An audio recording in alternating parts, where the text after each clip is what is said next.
இயேசுவை சொந்தமாக்கிக் கொள்ளுங்கள். இயேசு கிறிஸ்துவை சொந்தமாக்கிக் கொள்ளுங்கள். உங்கள் வாழ்வுக்கு அவர் சொந்தமாக இருக்கட்டும். ஆண்டவர் இயேசு கிறிஸ்து மட்டும்தான் நம்முடைய ரசிகன். நான் யாருக்கு ரசிகன்? இயேசு கிறிஸ்து மட்டும்தான் என்னுடைய ஒரே ரசிகன். அவரை மட்டும்தான் நான் ரசிப்பேன். ஏன்னா அவர் என்னைய பாவத்துல இருந்த பொழுது, பாவத்துல பாவியாக வாழ்ந்து கொண்டிருந்த பொழுது என்னை அவர் ரசித்தார். நீ எனக்கு பிள்ளை என்று சொந்தமாக்கினார். இந்த உலகத்துல நிறைய பேர் யார? சினிமா நடிகர்களை ரசிகர்களா வைத்துக் கொண்டிருக்கிறார்கள். தேவனுடைய பிள்ளையே, உன்னுடைய ஒரே ஒரு ரசிகர் ஆண்டவர் இயேசு கிறிஸ்து மட்டும்தான். அவரை தவிர வேறு யாரும் உனக்கு ரசிகன் இருக்கக்கூடாது. ஆமென். ஆமா, அவர் மட்டும்தான் நம்ம ரசிக்க கூடியவர்.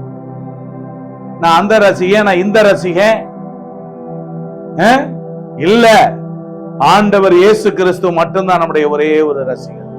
அவரை சொந்தமாக்கிக் கொள்ளுங்கள். அவர்தான் நம்முடைய வாழ்க்கையின் கதாநாயகன். ஆமென். அவர்தான் நமக்காக ஜீவனையே கொடுத்தாரு. இன்னைக்கு சினிமா நடிகர்களுக்கு பின்பாக ஓடுகிறார்களே, அவர்களா இவர்களுக்காக ஜீவனை கொடுத்தாங்க? கண்டு காணாம போறாங்க. அவங்க இல்ல இவங்க வீடுகளுக்கு கொஞ்சம் ஒரு கிலோ அரிசி வாங்கி கொடுத்தாங்களா? உடுக்க ட்ரெஸ் கொடுத்தாங்களான்னா இல்ல.